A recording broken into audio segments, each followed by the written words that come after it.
बिस्मिल्लाहिर्रहमानिर्रहीम। अस्सलाम वालेकुम। कैसी है मेरी यूट्यूब फैमिली? आई होप कि आप सब खैरियत से होंगे, खुश होंगे, मज़े में होंगे।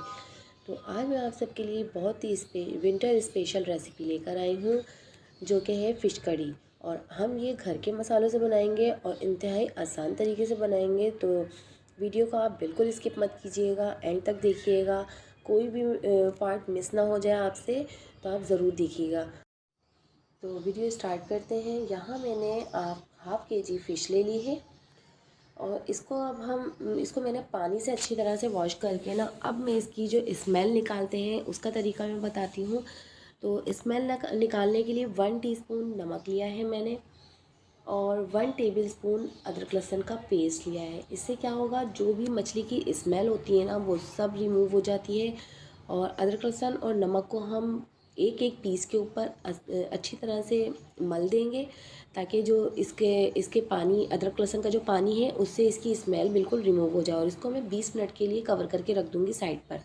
और अब हम इसी के साथ फ़िश की मैरिनेशन स्टार्ट करते हैं। तो मैरिनेशन के लिए हमें सबसे पहले दही चाहिए, जो कि गाढ़ा होना चाहिए। 1 कप दही लिया है, 1 टीस्पून नमक लिया है, 1 टीस्पून गरम मसाला पाउडर है, 1 टेबलस्पून रेड चिली पाउडर है, हाफ़ टेबलस्पून कुटी हुई लाल मिर्च है और 1 टीस्पून हल्दी पाउडर है। और इसी के साथ 2 टेबलस्पून अदरक लहसुन का पेस्ट जाएगा इसके अंदर।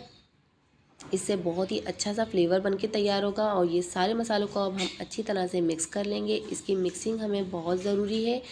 इसकी मिक्सिंग जब हम करेंगे ना, तो इसके अंदर जो एक अच्छा सा फ्लेवर है ना, वो बनके तैयार होगा। और उसी टाइम पर ना, आपको जब आप मिक्सिंग कंप्लीट कर लोगे, तो ये देखें बहुत ही अच्छी खुशबू आएगी इसके अंदर। और अब हम इसी के साथ ये जो फ़िश मैंने मैरिनेशन करके रखी थी अदरक लहसुन और नमक के साथ, उसको मैंने पानी से अच्छे से धो लिया है। अच्छे से सारा अदरक लहसुन और नमक रिमूव कर लिया है और इसकी स्मेल बिल्कुल ख़त्म हो गई। और अब हम इस सारे पीसीस को दही के मैरिनेशन में शामिल कर देंगे। तो ये देखें, हम सारे पीसीस को इसमें मिक्स कर देंगे और इसको अच्छे से दही से कवर कर देंगे। ये जो सारे मसाले हैं, ये इसका जो फ्लेवर है सारा मछली के पीस में आ जाए और अच्छा सा एक टेक्सचर बन जाए, अच्छा सा फ्लेवर बन जाए। तो हम ये आधे घंटे के लिए रख देंगे। अगर आप चाहें तो 2 से 3 घंटे भी रख सकते हैं मैरिनेशन करने के लिए, लेकिन मुझे जल्दी बनाना था तो मैंने सिर्फ आधे घंटे के लिए मैरिनेशन करने के लिए रखा था। तो यहाँ पर अब हम इसकी ग्रेवी तैयार करते हैं। तो एक मैंने पैन ले लिया है और इसका फ्लेम मैंने ऑन कर दिया है। आधी प्याली ऑयल डालूंगी इसके अंदर। तो ये देखें, आधी प्याली मैंने ऑयल डाला है।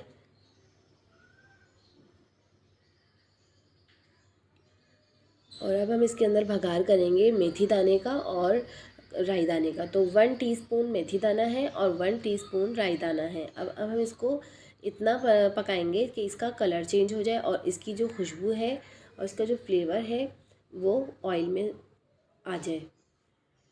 और ये देखें, कलर आ गया है। तो यहाँ पर अब मैंने 1 प्याली प्याज ले ली थी, जो चॉप करके रखी है।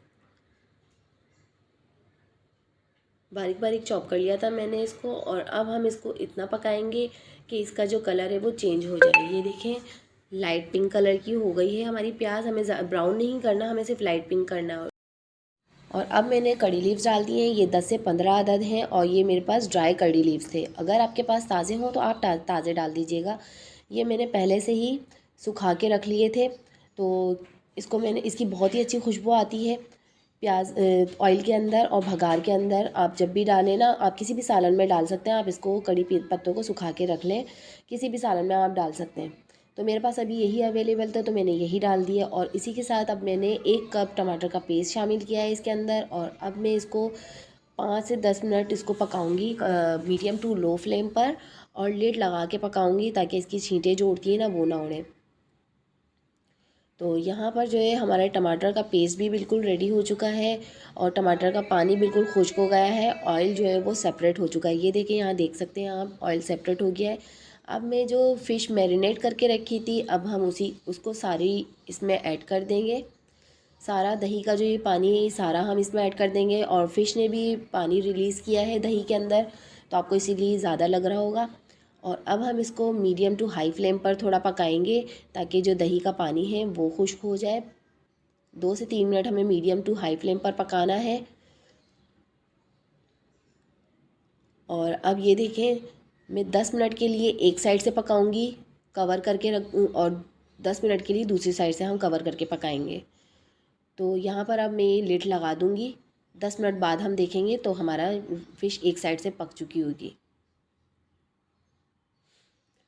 तो यहाँ पर 10 मिनट पूरे हो चुके हैं और यहाँ पर जो है ये एक साइड से फ़िश हमारी तैयार हो गई है, पक के रेडी हो चुकी है।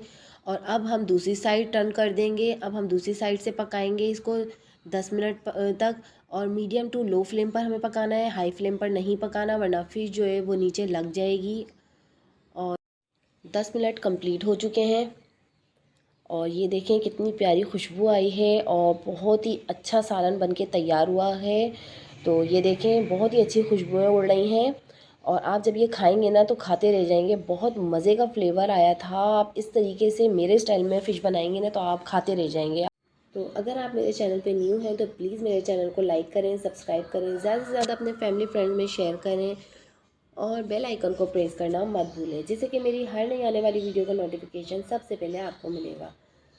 और फेसबुक और इंस्टाग्राम को भी मेरे फॉलो करें, उसका लिंक मैं डिस्क्रिप्शन बॉक्स में दे दूँगी, वहाँ जाके आप चेकआउट कर लीजिएगा। तो इसी के साथ मैंने 5 से 6 अदद जो है बड़ी हरी मिर्चें डालनी थी, उसका भी बहुत ही अच्छा फ्लेवर आता है इसके अंदर। और 2 मिनट के लिए मैंने लिड लगा के रख दिया। तो यहाँ 2 मिनट पूरे हो गए और यहाँ फ़िश की बहुत ही अच्छी खुशबू आ रही है और मिर्चों की, इसके अंदर जो मैंने मिर्चें डाली थी उसकी बहुत ही अच्छी खुशबू आ रही है।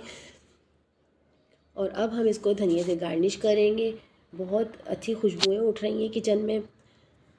तो यहाँ पर अब हम धनिया से गार्निश करेंगे इसको। और आप यहाँ पर नहायत ही आसान तरीके से 15 से 20 मिनट में फ़िश कड़ी बनाकर अपने मेहमानों के आगे बहुत ही आला स्टाइल में सर्व कर सकते हैं। और झटपट बनने वाली रेसिपी है, आप ज़रूर ट्राई कीजिएगा और अपना फ़ीडबैक मुझे ज़रूर दीजिएगा कमेंट बॉक्स में कि आपको मेरी रेसिपी कैसी लगी। तो मुझे आपके कमेंट का इंतज़ार रहेगा। तो मिलते हैं नेक्स्ट वीडियो में। तब तक के लिए अपना और अपने प्यारों का बहुत सारा ख्याल रखें। मुझे दुआओं में याद रखिएगा। अल्लाह हाफ़िज़।